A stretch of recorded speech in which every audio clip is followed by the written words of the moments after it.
What's up Ghost Enemy? Kok Ghost Enemy? Kalau Ghost Enemy itu berarti intronya itu cuy. Bucin TV cuy. Aku juga senang nonton Bucin TV cuy. Konten explore horror gitu cuy.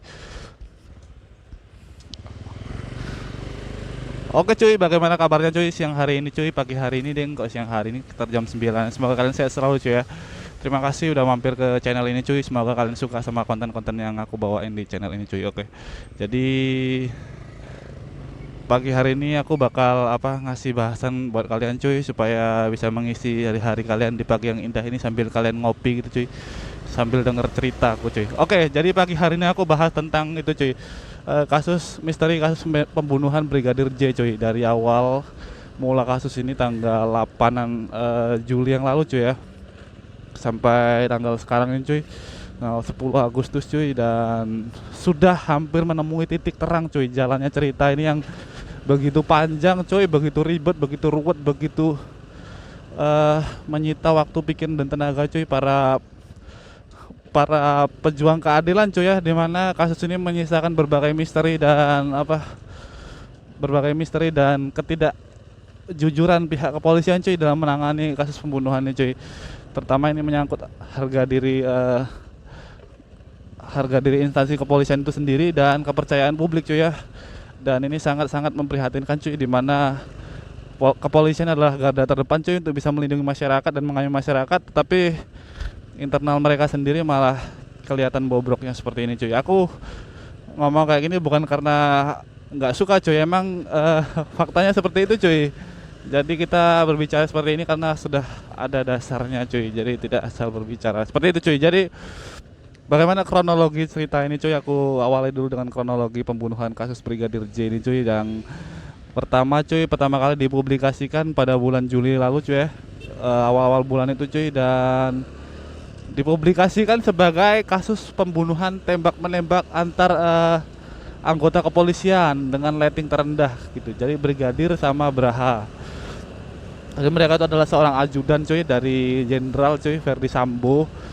Jadi mereka ditugaskan untuk menjaga atau sebagai ajudan di rumah dinas Verdi Sambo sebagai Irjen, Inspektur Jenderal, pokoknya kayak gitulah, jenderal gitu. Nah, jadi mereka itu dikabarkan cuy ya, sesuai konferensi pers yang dilakukan oleh Polda kayaknya kalau nggak salah cuy. Pokoknya pertama kali merilis kasus pembunuhan ini cuy, jadi mereka tuh dikasuskan sebagai saling tembak menembak karena kasus pelecehan seksual. Waduh, parah nih cuy, parah. Jadi sempat Brigadir J ini sebagai korban cuy sudah meninggal dunia sekarang cuy. Aku juga turut berduka cita cuy sebelum membawakan pembahasan ini cuy. Turut berduka cita dan minta maaf pada keluarganya ada kesalahan atau apa-apa, supaya ini jadi pembelajaran bagi kita cuy ya. Jadi aduh, aku dari tadi ngoceh mulu, nggak selesai ceritanya. Jadi diisukan Brigadir J ini melakukan pelecehan seksual terhadap istri Verdi Sambo cuy. Jadi makanya dari itu ketahuan kan sama Brada E ini akhirnya di tembak menembak lah mereka berdua itu karena pembelaan dan pengamanan segala macam lah katanya. Nah, ternyata cuy, di balik kasus ini menyimpan banyak sekali kejanggalan cuy, di mana ada bukti-bukti bekas penganiayaan, bukti-bukti bekas tusukan dan berbagai memar bekas benda tumpul gitu cuy, dan jahitan-jahitan yang secara medis itu sangat tidak logis cuy di dalam kasus pembunuhan, di mana ketika proyektil peluru mengenai tubuh itu biasanya tembus cuy, dan itu tidak perlu dijahit cuy karena dia kecil gitu. Nah, tapi ini ada luka-luka yang tidak wajar cuy di berbagai tubuh. Kalian bisa lihat foto-fotonya kalau udah nyebar di Twitter cuy. Jadi di hidung sini cuy, di bawah mata itu ada tembus sampai ke otak belakang gitu cuy, kepalanya. Jadi itu diindikasikan atau diyakini itu tertembak dari belakang cuy, ditembak dari belakang dengan jarak sangat dekat seperti ini misalnya. Nah, habis itu ada luka-luka di tangan cuy, di kaki juga, wah banyak sekali pokoknya. Jadi kalau aku udah pernah lihat foto jenazahnya cuy, Brigadir J itu cuy, dan itu mengerikan banget cuy, sumpah. Jadi di matanya ini cuy, di bawah matanya itu, di pelipis matanya ada bekas jahitan juga cuy, luka di bawah matanya yang bekas kena tembak dari belakang itu dijahit cuy. Dan itu kelihatan banget cuy. Nah, kenapa bisa seperti ini cuy? Karena keluarganya tuh gak boleh membuka peti jenazah cuy ketika jenazah itu sampai di rumah, dan bolehnya tuh langsung dimakamin gitu. Nah, tapi kan sebagai keluarga tuh kan hati nurani seorang ibu atau keluarga tuh kan nggak bisa di itu cuy, ya nggak bisa disangkal cuy. Pasti mereka ngerti cuy. Dapat dapat ilham dari Tuhan gitu cuy, supaya anaknya tuh dipaksa tetap dibuka. Nah, setelah dibuka itu dar kejadian tuh langsung viral cuy. Dan kita juga mengapresiasi cuy ya, netizen Indonesia benar-benar mengawal kasus ini dari awal, benar-benar orang nggak tahu itu sampai sekarang itu orang seluruh Indonesia tahu tuh gimana. Kemarin cuy, semalam sekitar jam 8 malam tuh ada konferensi pers dari Polri langsung bahwa Verdi Sambo ini adalah pelaku utama cuy, sebagai orang yang mendalangi kasus pembunuhan ini. Tapi masih belum selesai cuy, karena masih dalam proses tahap penyidikan lebih lanjut cuy, di mana akan mengusut berbagai elemen masyarakat, elemen Polri lainnya cuy, di mana nggak menutup kemungkinan akan menjerat berbagai jenderal juga cuy di kasus ini cuy. Nah, ini bukanlah kasus pembunuhan biasa cuy, di mana ini adalah pembunuhan berencana yang motif dan alasannya belum diketahui secara pasti cuy. Jadi kita tetap menunggu juga cuy pihak kepolisian supaya bisa mengusut tuntas kasus ini. Dimana cuy, Verdi Sambo itu adalah ternyata cuy, dia adalah bandar judi online cuy terbesar di Indonesia sepertinya cuy. Terus dia adalah orang kepercayaan juga cuy dari lettingannya maupun atasan-atasannya cuy. Dan dia termasuk adalah orang yang berpengaruh cuy ya di dalam dunia kepolisian cuy ya. Jadi pihak kepolisian itu sangat sulit sekali cuy untuk bisa menangkap dia sampai sekarang cuy, sampai memenjarakan dia cuy. Jadi dia sekarang sudah jadi tersangka cuy ya, dengan ancaman hukuman mati, hukuman penjara seumur hidup, atau hukuman paling lama 20 tahun. Jadi seperti itu cuy, dia adalah seorang jenderal cuy. Nah, seperti ini cuy ya. Jadi bagi kita cuy, masyarakat sekarang ini cuy ya, bukan lagi nggak percaya sama polisi cuy, emang kepercayaan kepada polisi itu udah menurun drastis cuy, sangat drastis. Jadi dari misalnya dulu 90, sekarang ya mungkin 30 cuy, 30%, bener sih. Jadi kepercayaan kepada polisi itu udah sangat menurun dan memprihatinkan cuy, dimana kepolisian adalah garda terdepan cuy untuk penanganan setiap kasus yang ada di Indonesia. Malah mereka sendiri jadi pelaku utamanya, eksekutor utamanya. Waduh, ngeri sekali cuy ya. Jadi seperti itu cuy kasusnya cuy. Secara garis besar aku sampaikan. Sebenarnya cerita ini panjang banget cuy. Jadi kalau aku ceritain dari awal detail sampai selesai gitu ya nggak selesai cuy, sehari satu vlog itu juga nggak bakal selesai gitu. Mungkin aku ngasih berbagai part gitu.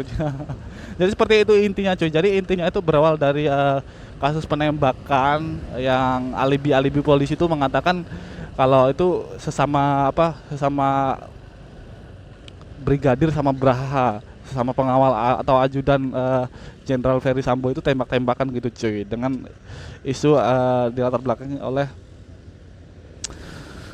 kasus pelecehan seksual yang dilakukan oleh Brigadir J. Padahal itu tidak seperti itu ceritanya cuy. Ternyata ada berbagai opini-opini masyarakat cuy yang udah bertebaran di media sosial, di mana latar belakangnya adalah ibu putri atau istri dari Verdi Sambo itu cuy mengetahui kalau Verdi Sambo tuh punya istri simpanan dan udah menikah siri gitu cuy katanya.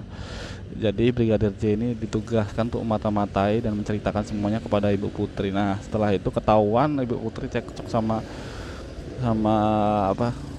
Irjen Verdi Sambo.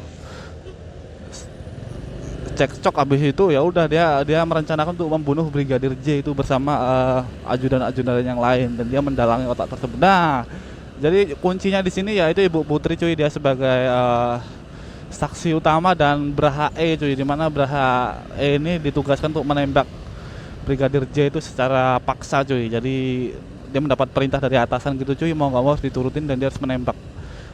Nah, jadi dia melakukan penembakan itu dan mengakui, dan dia berusaha sekarang menjadi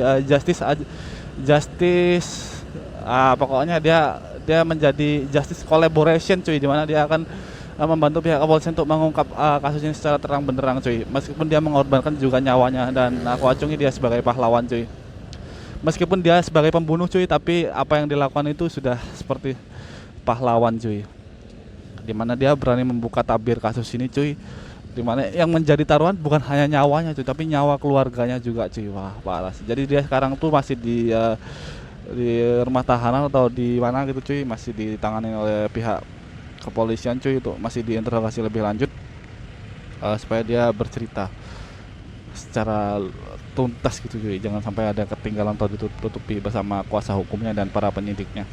Jadi seperti itu cuy, secara garis besar kasus ini, dan aku benar-benar ngikutin ini dari awal cuy. Dari awal konferensi pers yang dilakukan oleh polisi itu merilis kasus penembakan ini sampai sekarang aku mengikuti cuy, dan aku prihatin juga cuy dengan kinerja kepolisian setelah ini cuy, apabila dia tidak berhasil menangani kasus ini secara tuntas, karena netizen itu gak bisa dibohongin cuy. Jadi netizen itu adalah intel yang melampaui batas kemampuan manusia cuy. Sebenarnya cuy, netizen itu parah sih. Netizen Indonesia benar-benar seperti intelijen, lebih intelijen internasional cuy. Jadi kalau kalian tahu Opposite 360 apa 390 gitu, jadi dia nge-tweet di Twitter gitu cuy, berbagai fakta kronologi itu, dan beneran itu cuy. Ada berapa poin, 15 atau 20 poin yang dia list gitu,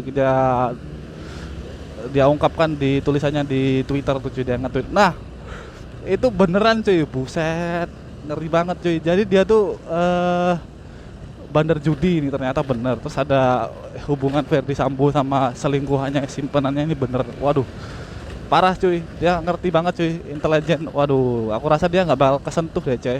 Kalau sampai dia kesentuh atau ketangkap polisi, wah bubar cuy, semua dibongkar cuy. Pasti dibongkar semua rahasia-rahasia para petinggi-petinggi Polri ataupun yang lainnya cuy. Wah, bisa hancur negara ini cuy, gempar semua cuy. Karena tingkat kepercayaan masyarakat udah anjlok kepada kepolisian, terus dibongkar lagi. Waduh, ngeri sekali cuy. Jadi seperti itu cuy ya. Jadi di kepolisian itu tidaklah seperti yang kalian pikirkan cuy ya. Tapi di sana ada geng-geng juga cuy, ada squad-squad juga di dalam pihak kepolisian yang menurut aku ya, mereka tuh juga bersaing cuy.